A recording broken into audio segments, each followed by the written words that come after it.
안녕하세요, 한윤수입니다. 알면서도 어쩌지 못했던 마음의 문제, 여기에 시원한 해결책을 제시해주는 시간이죠. 전현수 박사의 마음 테라피. 오늘도 정신과 전문의 전현수 박사님 모시겠습니다. 안녕하십니까? 네, 안녕하세요. 예, 잘 지내셨어요? 네, 잘 지냈습니다. 오늘 주제를 보니까요, 대인 공포증입니다.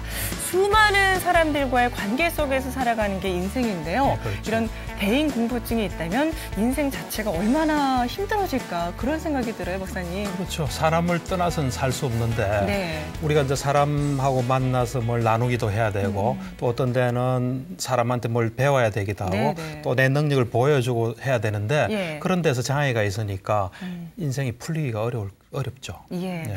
자, 그렇다면요, 오늘 시간 함께 하시면서 혹시 내가 대인 공포증 그렇다면 이거를 어떻게 해결하면 좋을까 이런 도움들 받으셨으면 좋겠습니다. 자, 그럼 큰 박수와 함께 박사님의 강의 청해 듣도록 하겠습니다. 잘 부탁드립니다.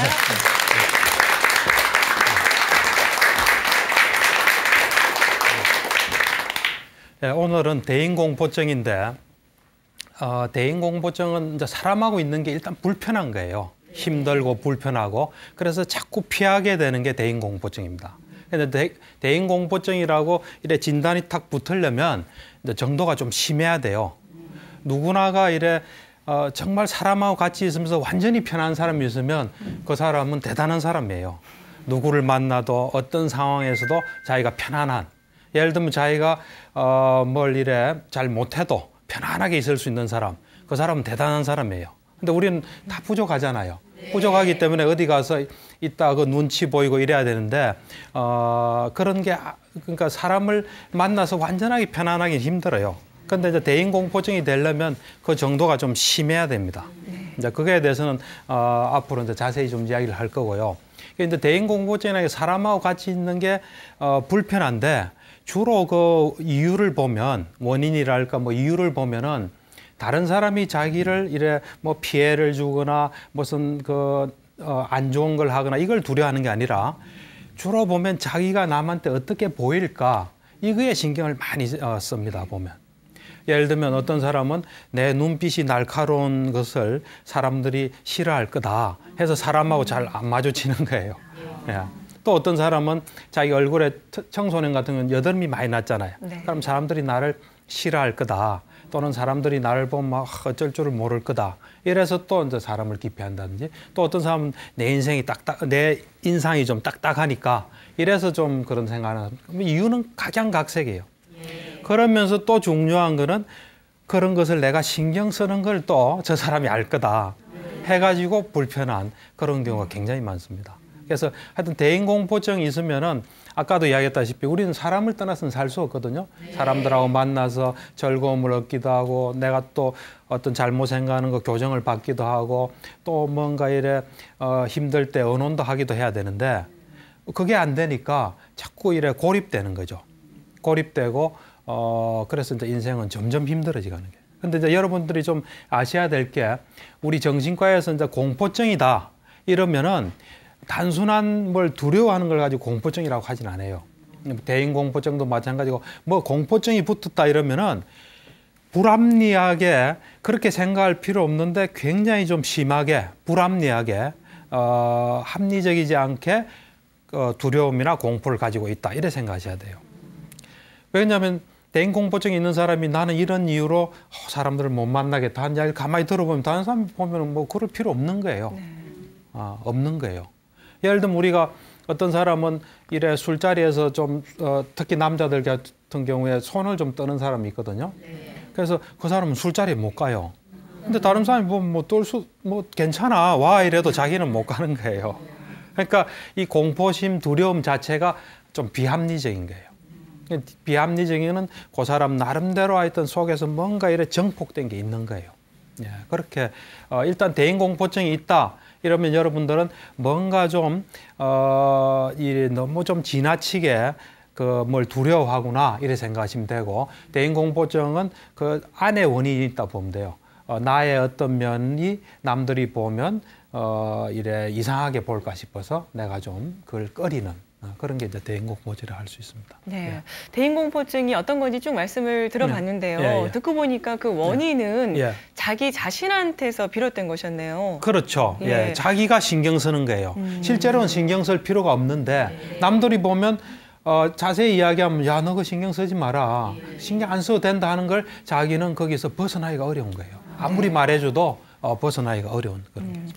그럼 대인공포증의 유형도 참 다양하겠어요. 그렇죠. 대인공포증 아까 이야기했다시피 우선 사람들하고 있는데 뭔가 힘들고 두려운 거니까 뭐 사람마다 다 다르겠죠. 예를 들면 주로 많은 게 뭐 발표하는 거.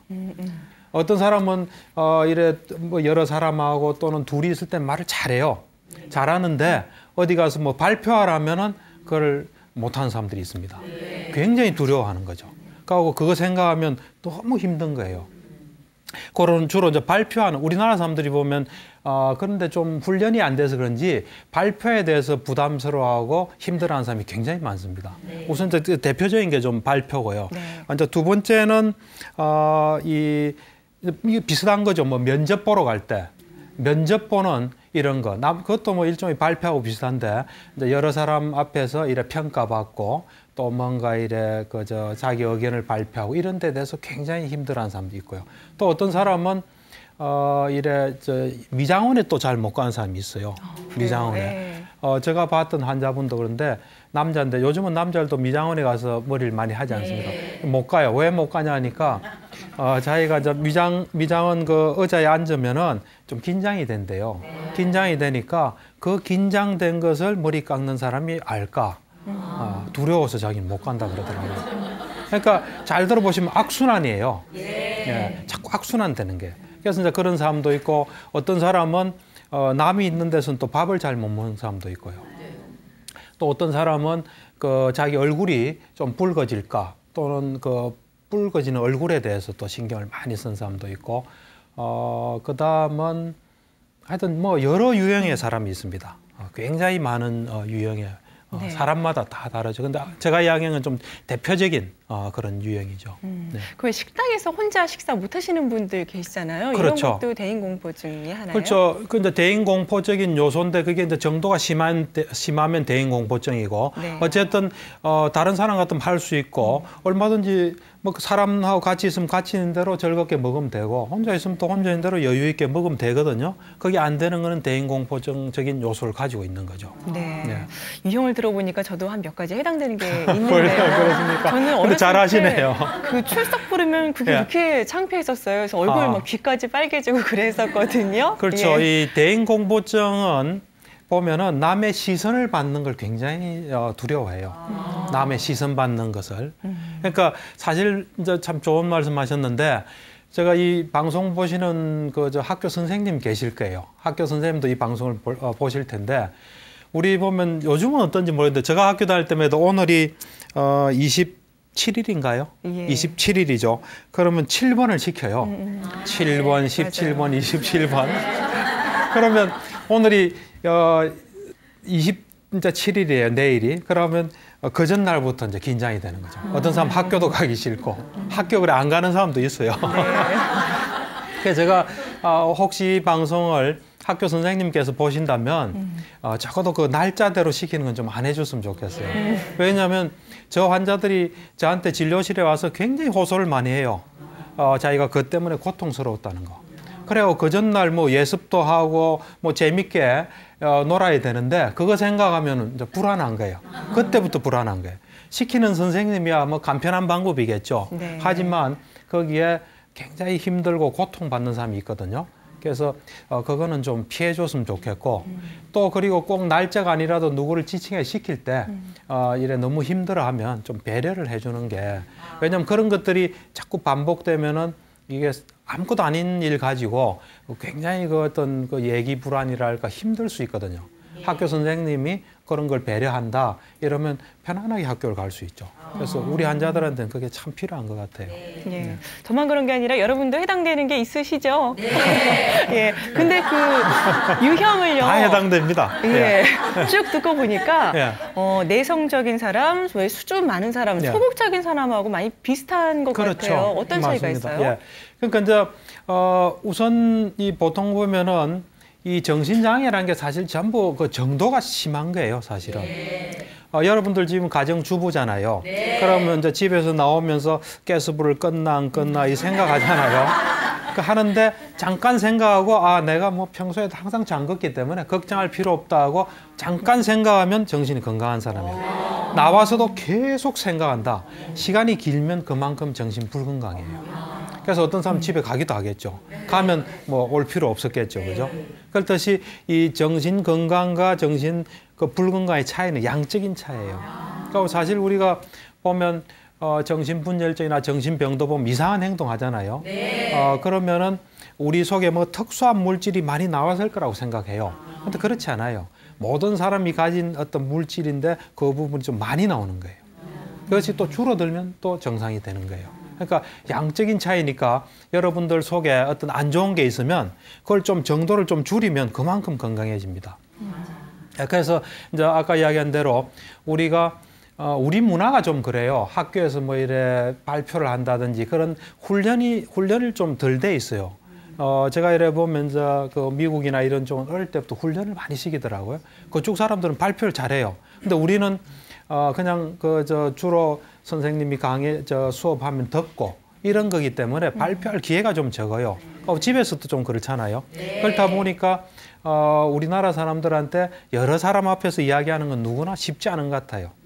이제 어떤 특정한 기회에 그걸 잘 극복한 사람은 그런 데서부터 이제 벗어나서 어디서나 잘하는데 그렇지 않은 사람은 뭔가 이래 자기가 평소 하던 거하고 좀 다른 거에서 하면은 상당히 힘들어요. 그래서 아까 말씀하신 대로 그 어떤 수줍음이나 조금 내성적이고 소심한 이런 게 있대서 대인공포증이라 하지는 않습니다, 절대로. 특히 이제 그 청소년 애들은 그게 그 한 18세 이하 있잖아요. 고등학생까지는 좀 그렇게 한 데서 당장 대인공포증이라고 진단을 붙이면 안 돼요. 적어도 그런 기간이 한 6개월 정도 이래 될 때 붙여야 돼요. 붙여야 되고. 그래서 어쨌든 보면은 이 이제 정상적인 어떤 수줍음이 많다든지 좀 내성적이다든지 소심하다든지 이런 사람들은 보면은 우선은 그 대인공포증은 예기 불안이 강해요. 예기 불안이라는 게 뭐냐면 오늘 내가 발표해야 된다면 지금부터 계속 그 생각하는 거예요. 그러고 굉장한 그 어떤 공포심도 들고 막 가슴도 뛰고 땀도 나고 그래서 도저히 못할 것 같은 거예요. 그 생각에 이제 사로잡혀 있는 거죠. 이제 그런 것이 있는 반면에 이제 보통 그냥 수줍다 이런 사람들은 조금 힘든 거예요, 그냥. 힘들어서 하되 적어도 그 상황은 있는 그대로 보는 거예요. 그러고 또 내가 좀 하면 할 수 있다고 실제로 하면 또 하다 보면 좀 괜찮아지고 물론 대인공포증인 사람도 하다 보면 괜찮아지긴 하는데 그 보통 소심하거나 좀 내성적인 사람은 그 정도가 훨씬 적고 또 하다 보면 그냥 풀어지고 그런 경험이 쌓이다 보면 다음엔 또 잘하게 되고 한 그런 정도 면에서 이제 차이가 있다고 봐야 됩니다. 좀. 네, 그러니까 너무 심해서 사회생활을 하기가 힘들다. 이 정도면 그렇죠. 예. 대인공포증. 그렇죠. 사회생활이나 자기 공부나 직업이나 이런 데서 문제가 생기면은 대인공포증이라고 봐야죠. 네. 네. 자, 오늘 저희가 이렇게 대인공포증에 관해서 쭉 말씀을 드려보고 있는데요. 지난 시간에 대인공포증에 대해서 강의를 하겠다라고 말씀을 드렸더니요. 정말 많은 분들께서 상담을 또 신청을 해 오셨더라고요. 네. 그래서 그분들 가운데 몇 분 사연 좀 제가 대신 소개를 해드리도록 하겠습니다. 5학년 학생이 사연을 보내주셨어요. 저는 학교에 가는 것이 죽기보다 싫습니다. 아이들이 다 나만 쳐다보는 것 같고요. 무시하는 것 같고 그래서 같이 놀기가 두렵습니다. 마음으론 같이 놀고 싶은데요. 행동이 그렇게 되지가 않습니다. 친구들에게 도저히 가까이 다가가지 못하겠습니다. 어떻게 하면 좋을까요? 라고 사연을 신청해 오셨거든요. 이 정도면 대인공포증이라고 볼 수 있습니다. 예. 우선 그 정도가 심하고 그 애에 대한 부담감이 계속 머릿속에 있는 거거든요. 그러고 학교 가서 학생이 공부를 해야 되는데 지금 딴 데 신경이 많이 가 있거든요. 그래서 이제 이런 경우는 치료를 요하는 상태입니다. 네. 이제 치료를 해서 일단 약도 좀 써야 될 것 같아요. 약도 좀 쓰면서 이제 걔하고 충분히 이야기하면서 걔가 좀 비현실적으로 걔 혼자서 크게 생각하는 그런 부분들을 같이 이제 충분히 이야기하면서 이래 좀 수정해야 될 것 같아요. 수정해야 되고 이제 애들 같은 경우는 또 쉽게 또 해결되는 수도 많거든요. 그래요? 그러니까 예. 그런 경우는 이제 부모님도 적극적으로 하고 학교 선생님한테 또 알리고 애들 도움도 받아서 얘가 학교 가서 좀 편안하게 있을 수 있도록 그렇게 좀 배려를 하는 게 굉장히 필요합니다. 네. 예. 자, 그러면 다음 분 사연도 좀 상담 예. 부탁드리겠습니다. 저는 40대 남자입니다. 평소 회사 동료나 이웃 여자들과도 스스럼 없이 이야기하고 원만하게 지냈는데요. 작년 아내와 사별한 후부터는 여자들을 대하기가 두렵습니다. 여자들과 대화하는 것은 물론이고요. 눈도 똑바로 쳐다보지 못하겠습니다. 어떻게 하면 좋을까요? 하셨어요. 이제 이분 경우는 꼭 대인공포증이다 이런 말하기는 좀 어려울 것 같아요. 이제 이분 같은 경우는 제가 자세히 이래 이야기를 해야 어느 정도인지 나올 것 같아요. 그럼 네. 이제 이분은 뭐 직장 생활 이런데 물론 장애는 있겠지만 큰 장애가 있는 것 같지는 않아요. 특 이제 여자에만 국한돼 있는 거거든요. 그것도 자기 부인이 이제 죽고 난 뒤에 변화가 온 거거든요. 그래서 그거는 좀 심각할 수도 있고 덜 심각할 수도 있고 그래서 이런 경우도 뭐든지 이래 가만히 놔두면은 또 회복되는 경우도 있지만 가만히 놔둬서 더 악화되는 경우가 많아요. 대부분이. 그래서 이제 이런 경우는 제가 볼 때는 일단 자세히 만나서 그 이제 부인하고 뭔가 이제 부인이 죽음으로 해서 자기한테 변화가 온 거예요. 네. 자기 마음 속에서 변화가 왔는데 부인이 자기한테 든든한 백이 되고 또 어떤 이 안정을 많이 준 그런 사람이 이제 이래 없어지고 나면은 위축되는 수도 있거든요. 그리고 남들 시선이 의식될 수도 있고 어쨌든 그 사람 내부에 뭔가 변화가 일어난 거예요. 그 변화를 자세히 들어봐야 그 정도가 어느 정도고 하는 걸 알 수 있겠는데 이런 경우도 좀 상담을 받을 수 있다면 참 좋겠네요. 네. 예, 그래서 네. 잘 넘어갈 수 있도록 하면 좋죠. 네. 예. 사연을 봤는데요. 한 분은 초등학교 5학년, 그리고 예. 한 분은 40대 남성. 예. 그 연령에 이렇게 상관이 없는 건지 또 뒤에 분처럼 없다가 갑자기 이렇게 대인공포증이 생길 수도 있는 거예요? 그러니까 이제 보통은 보면 대인공포증이라는 게 한 그 10대에 많이 생겨요. 사춘기 때. 예, 이 사춘기라는 건 상당히 예민한 때거든요. 그래서 자기의 어떤 외모나 또 자기의 어떤 목소리나 자기 행동이나 또는 다른 사람의 반응에 상당히 민감해진 나이입니다. 예, 상당히 민감해지기 때문에 그때 이런 대인공포증이 생기는 경우가 많습니다. 이제 그렇지만은 또 이제 살아가면서 어떤 그 환경의 변화가 또 이런 걸 불러오는 경우도 있어요. 예를 들면은 네. 어떤 사람은 이제 직장 생활 잘 했어요.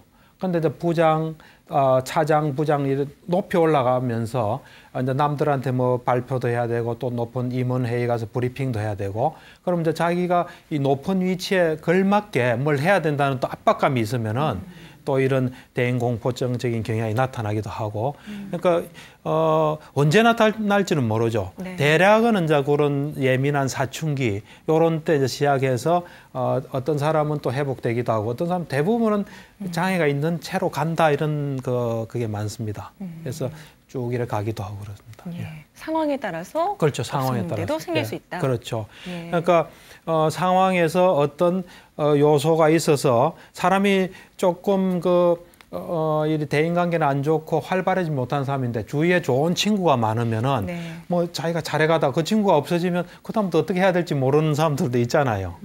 그리고 중고등학교까지는 한 교실에서 또 짝들도 있고 이래서 이제 잘 이래 어느 정도 굴러가다가 대학 가면 이제 자기가 스케줄을 다 짜야 되거든요. 네. 새로운 사람도 자기가 만나야 되고 그러다 보면 거기에 적응을 못하면서 또 대인공포증적인 게 생기기도 하고. 근데 네. 상황에 따라 다 다르기 때문에 공통적인 건 있어도 상황에 따라 또 많이 다르다고 봐야 됩니다. 네. 일단 이렇게 두 분 사연만 좀 소개를 해드렸는데 사람들 만나면서 참 힘들어하시는 분들 많이 계실 것 같습니다. 예, 예. 그러면 예. 얼마나 많은 사람들이 이 대인공포증 경향을 갖고 있는 건가요?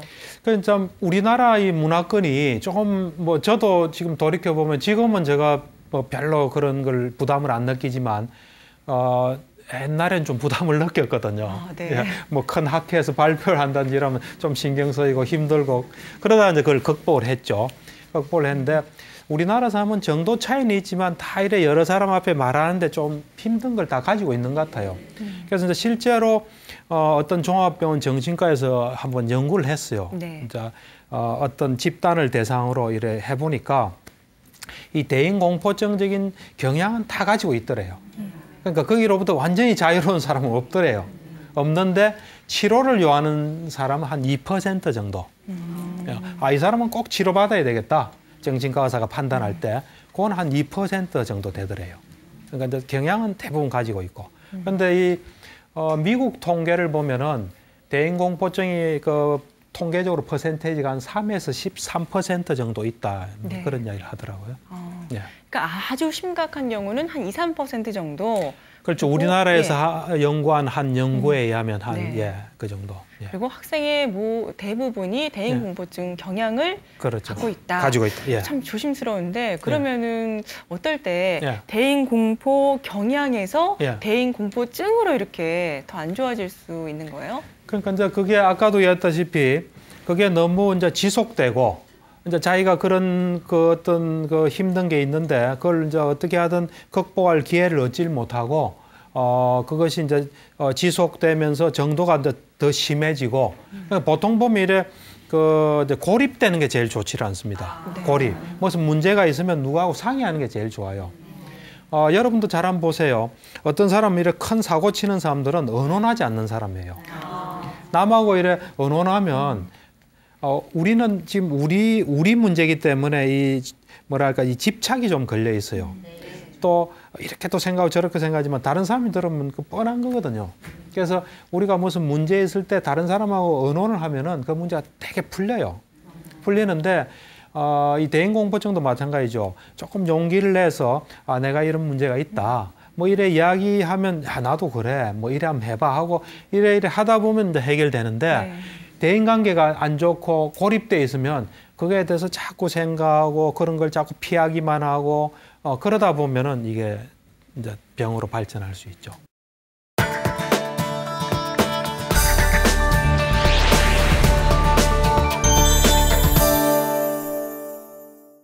자, 지금까지 이렇게 대인공포증의 이유와 또 유형 그리고 악화될 수 있는 그런 과정에 대한 말씀까지 이렇게 해주셨습니다. 자, 그렇다면 대인공포증 가진 사람들의 그런 심리적인 특성에 대해서 저희가 이해를 한다면 예방도 가능하고 치료도 조금 더 쉬워지지 않을까 그런 생각이 드는데 심리적 특성 좀 짚어주세요. 이 이야기는 들으시면 나도 그런 경향이 있는데 할 거예요. 왜냐하면 지금 제가 이야기하는 것이 없으면은 어디 가나 자유로운 거예요. 여러분들 자유로워요? 자유로워요. 대단하신데요. 도인이에요, 그래 되면. 어디서나, 어떤 상황에서나 자유롭게 살 수 있다. 그럼 이제, 도인인데, 이제 그렇게 되려면 보통은 이제 대인공포증은 아까도 얘기했듯이 다 정도마다 차이가 있는데 다 있어요, 누구나. 있는데, 이제 심한 경우가 문제인데, 보통 보면 이제 이 대인공포증이 있는 사람의 특징이 보면은 자기가 좀 생각할 때 이거는 부정적인 것이다. 안 좋게 생각하는 거는 감추는 경향이 있어요. 이건 나한테 안 좋다. 그러면 이제 감추는 거죠. 예를 들면 우리 집이 좀 못 산다. 그럼 그게 안 좋다 싶으면 이제 감추는 거죠. 그 말은 잘 안 하는 거예요. 근데 안 하는 만큼 힘들겠죠. 그러니까 그것만큼 사람하고 완전히 가까워지기는 어렵겠죠. 그래서 이 대인공포증 있는 사람들이 보면 다 이 감추는 경향이 있어요. 그러니까 자기가 이건 안 좋다, 부정적이다 생각하는 거를 이제 감추는 경향이 있습니다. 그 다음에 이제 두 번째는 뭐냐면 다 이제 연결은 다 돼 있는데 말을 조금씩 이제 표현해 보면은 잘하려고 하는 마음이 커요. 잘하려고 하는 마음. 그러니까 뭘 해도 남보다 잘하고 싶은 잘하려는 마음이 굉장히 커요. 보면 대부분 다. 있는 그대로 한다 이게 아니라 내가 좀 잘하고 싶고 이번 기회에 나를 한번 돋보이게 해보고 싶고 나를 뭔가 이렇게 각인시켜주고 싶고 뭐 그런 그 이제 마음이 많은 사람들이에요. 그다음 이제 세 번째는 뭐냐면 뭐 비슷한 이야기는 한데 남의 인정을 받고 싶어하는 사람이 많아요. 남에게 인정받고 싶은 욕구가 굉장히 커요. 남한테 인정받고 싶은 욕구. 그래서 뭐 발표할 기회가 있으면 이제 그때 그 발표를 통해서 이제 인정받고 싶은 거죠. 그리고 또 남한테 이야기할 때 자기가 말 잘하는 사람처럼 보이고 싶고 인기가 있고 싶고 이런 경향이 많아요. 그 다음은 뭐냐면은 자존심이 세요. 자존심이 센 사람. 자존심이 센 사람이 좀 잘못하고 나면 계속 생각하겠죠. 다음엔 이제 자신 있는 건 잘 안 하려 하겠죠. 하여튼 자존심 센 사람. 그 다음에 좀 이래 극단적인 사람이 많아요. 그러니까 우리는 이 인생이라는 건 그렇잖아요. 완전하지 못하잖아요. 지금 내 상태가 뭐 요 정도 상태일 수밖에 없잖아요. 근데 그게 완벽했으면 하고 바라는 게요. 좀 극단적인 생각을 해요. 그 다음 보면은 이 외모에 집착하는 경우가 많습니다. 외모에. 보면 뭐 다 여드름 날 수도 있고 좀 많이 날 수도 있고 적게 날 수도 있는데 그거에 대해서 굉장히 계속 집착하는 게 거울도 보고 그 생각도 하고 이제 그런 경우가 많고 그 다음에 좀 외골수들이 많아요. 보면 이래 뭐 우리가 이래 보면 좀 절충을 해야 될 것도 있잖아요. 절충을 해야 될 것도 있는데 외골수적으로 요거는 꼭 이래야 돼. 그러고 뭔가 이래 하다가 잘못하면 처음부터 새로 하는 거예요. 뭘 하다가 좀 잘못하면 새로 쓰는 거죠. 다 지우고. 그러니까 뭔가 완벽하게 잘하고 싶은 이제 그런 그 마음을 가진 사람들이 많습니다. 그래서 현재 내가 어떤 상태에 있잖아요. 이 상태대로 하면 되잖아요. 근데 이 상태대로 하는 건 싫은 거예요. 내가 바라는 뭐가 있는 거예요. 그걸 하고 싶은 거예요. 그래서 있는 그대로 하는 것을 잘 안 하죠. 잘 안 하고 뭔가 잘하려고 하는데 지금 준비는 안 된 것 같고. 그리고 이제 그 사람들의 특징이 보면 그런데 막 고민하다 보면 준비를 잘 안 해요.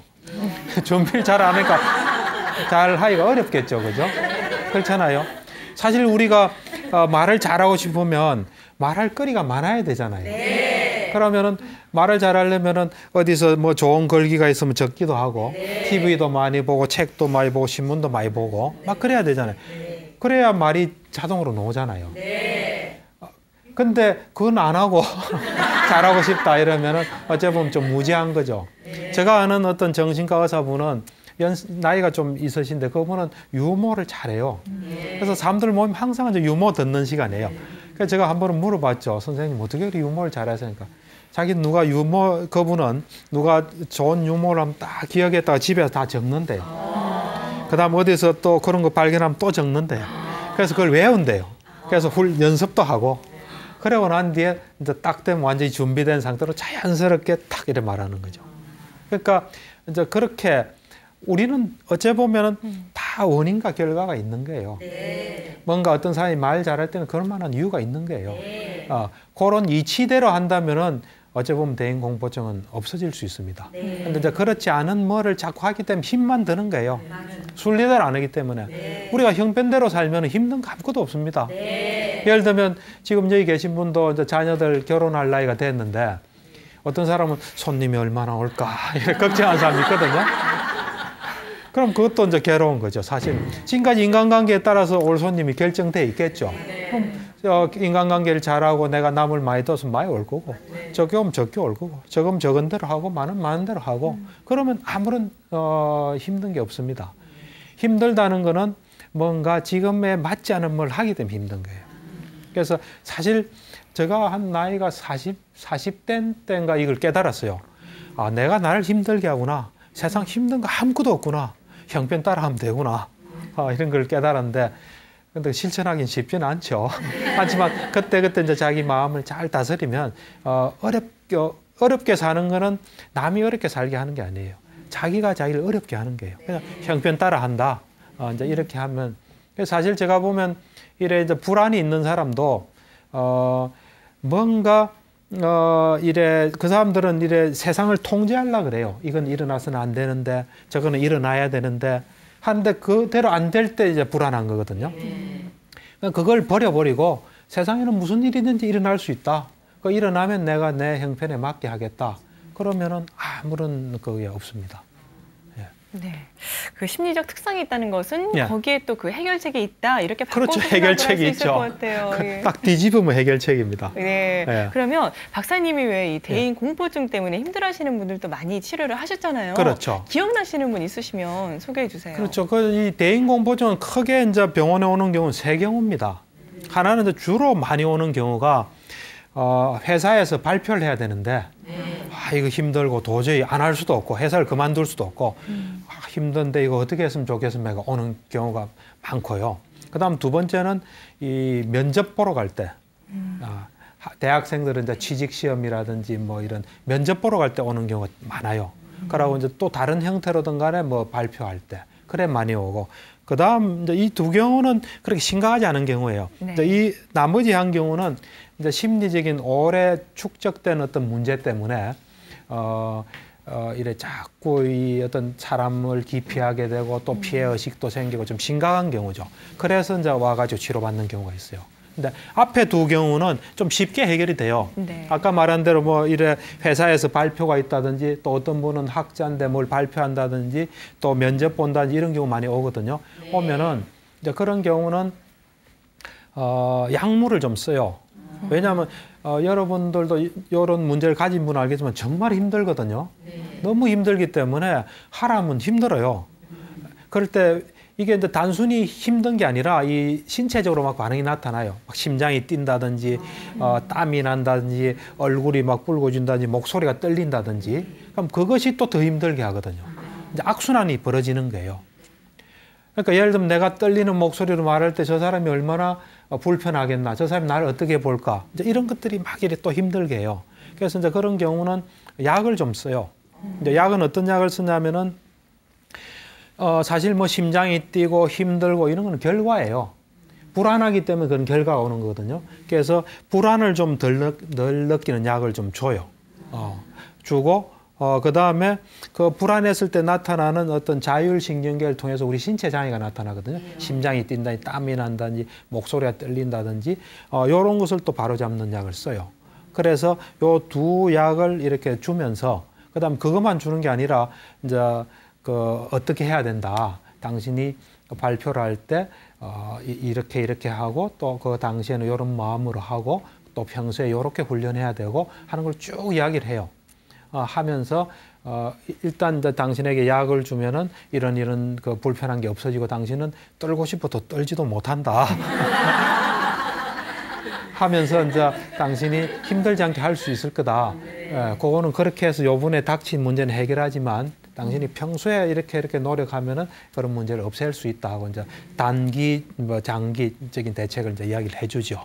네. 그러면 이제 보통 그러고 나면 이야기 들어보면 그 사람이 또 이제 찾아와요. 한 1년 후나 이래.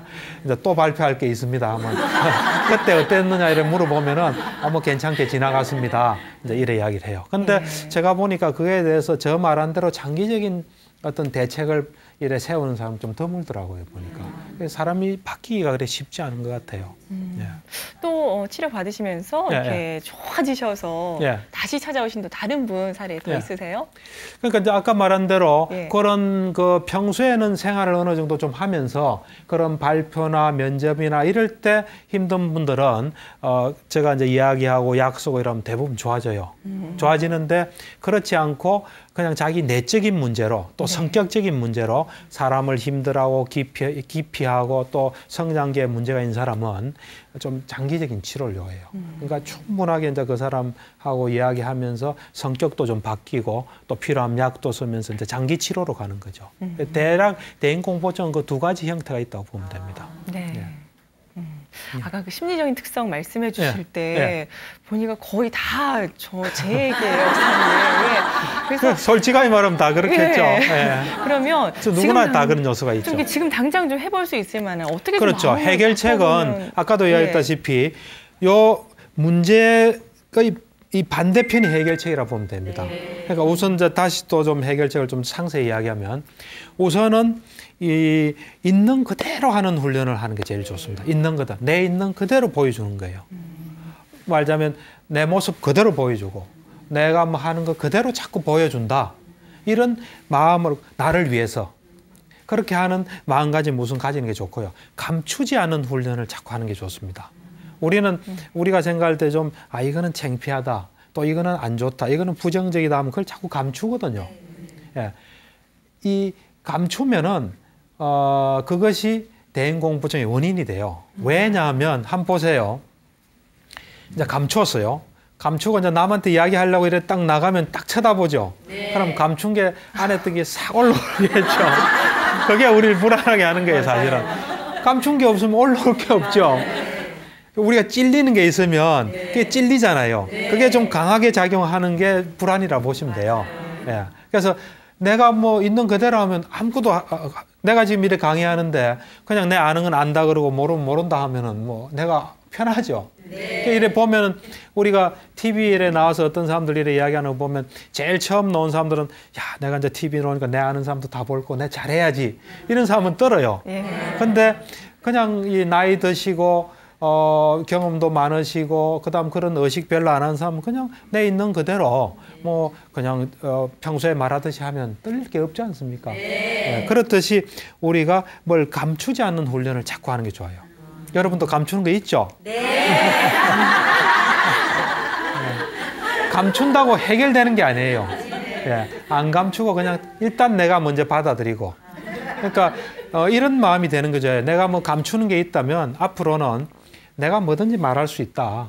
그런데 이 말을 해가지고 저 사람이 좀 곤란해지거나 이 자리가 좀 이상해지면 나는 말 안 하지만 나는 얼마든지 말할 수 있다.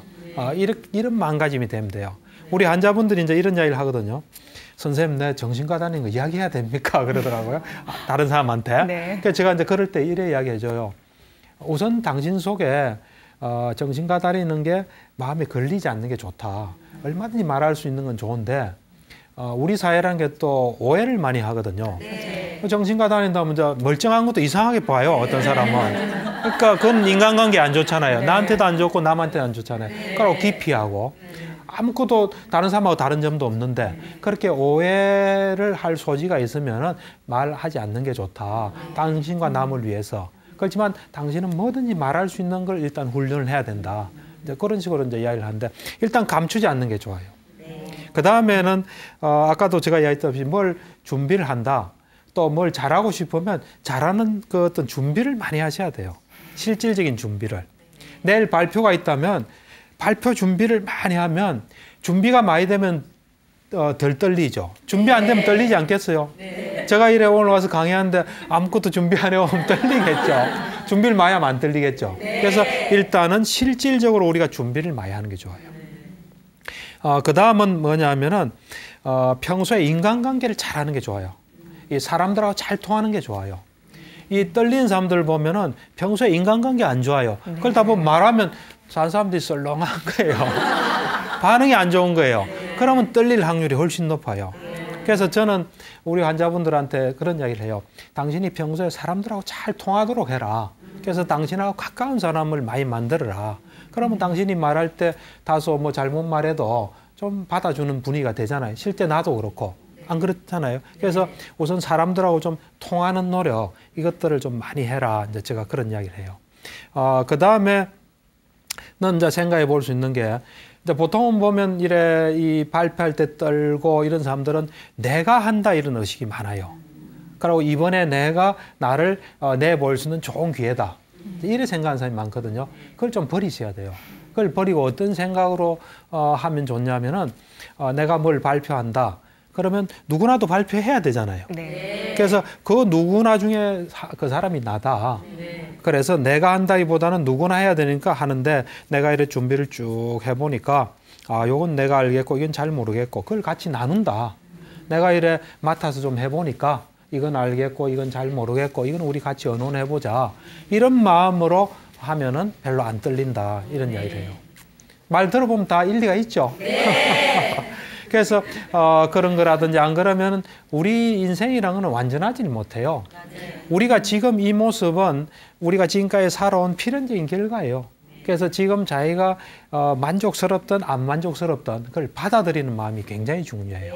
그래서 지금 내가 어떤 상태든 그걸 가지고 그냥 이렇다 하고 그에 맞게 하는 그래서 그걸 이렇게 즐기는 게 중요합니다. 즐기는 게 제일 중요해요. 뭐든지 즐기는 게 중요해요. 우리가 뭘 해야 되는데 고통스럽게 한다면 얼마나 피곤하겠어요. 그러니까 전 뭐 이래 여기 와서 강의할 때 가급적 좀 즐기자 이런 마음으로 해요.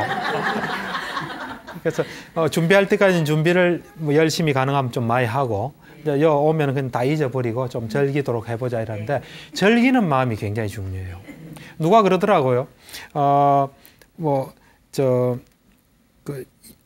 머리 좋은 사람 못 따라가고 또 뭐 열심히 하는 사람 못 따라가고 그 사람보다 즐기는 사람 못 따라간다. 뭐 비슷한 말을 내가 들은 적이 있거든요. 즐기는 게 그러니까 여러분도 여러분들의 자녀가 공부를 한다 이러면 그 공부를 즐길 수 있게끔 도와주는 게 중요합니다. 그런데 공부하면 피곤하고 이러면 곤란합니다. 그러니까 우리가 뭐든지 우리가 하는 일을 좀 즐길 수 있도록 하는 것도 이런 대인공포증으로부터 이제 벗어나는 길입니다. 예. 그리고 또 그 아까도 얘기했다시피 이제 너무 인정받으려 하지 않는 거, 인정받으려 하지 않는 거. 왜냐하면 나 한 그대로 다른 사람들이 판단하는 거거든요. 그럼 그 사람들 자유예요. 안 그렇습니까? 그거를 내가 인정받기를 바란다. 이거는 좀 곤란해요. 또 어떤 경우는 인정 안 해주면 기분 나빠요. 그거는 남을 통제하려는 거예요. 안 그렇습니까? 여러분들이 뭘 하면 그걸 보고 잘하면 잘한다 생각하고 못하면 못한다 생각할 거 아닙니까? 그래서 인정받으려는 그런 욕구 있잖아요. 마음을 이렇게 버리고 또 잘하려는 거 버리고 이제 그렇게 하면은 그런 마음으로 자꾸 하다 보면은 옛날에는 저건 내가 도저히 벗어나기 어렵다. 나는 사람들 앞에서 이래 편안하게 말하기 어려울 거야 하는데 시간이 자꾸 흐르면 편안한 사람이 됩니다. 혹시요, 왜 오히려 모르는 분들 앞에서는 얘기도 잘하고 잘하는 이렇게 뭐 잘 지내는데 아는 사람들 앞에서 오히려 더 주눅 들고 긴장하는 경우 있잖아요. 그렇죠, 있죠. 이런 것도 잘 보이려는 그런 것 때문에 그런 거예요. 그렇죠. 그러니까 두 종류가 있어요. 사람들 보면은 어떤 사람은 모르는 사람한테 편한 사람이 있어요. 어떤 사람은 아는 사람 앞에 편한 사람이 있어요. 이 아는 사람 앞에서 아까 방금 이야기한 대로 이래 힘든 사람은 알기 때문에 또 저 사람이 나에 대해서 어떤 이런 기대치를 가지고 있을 텐데 거기에 어긋나면 어떻게 하나 이런 걸 좀 의식하는 경우가 많아요. 아는 사람에 대해서 힘들어하는 사람은. 뭐 그 사람에 따라 달라요. 두 가지 대표적인 유형이 두 가지예요. 사람들이 다 모르면 편하게 말하고 또 알면 또 편하게 하는 사람. 근데 거꾸로인 사람이 또 있어요. 그 속에는 알아서 불편한 게 있고 모르니까 불편한 게 있고. 뭐가 불편한지는 그 사람 속에 이제 내면을 들어봐야 되겠죠. 알겠습니다.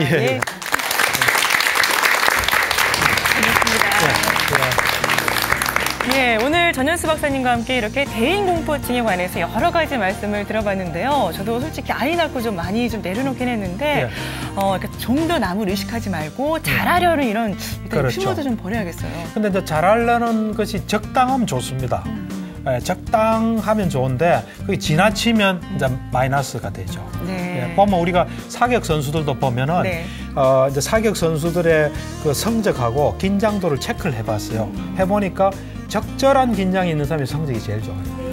턱 풀어진 사람은 성적이 안 좋아요. 그래요. 그러니까 적절한 긴장은 도움이 되는데 그게 지나치면 이제 우리가 힘이 빠지죠.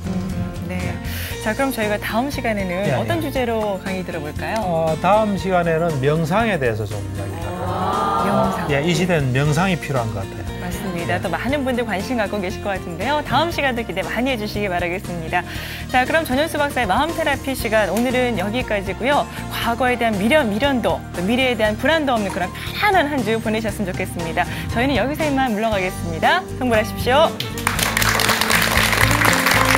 수고하셨습니다.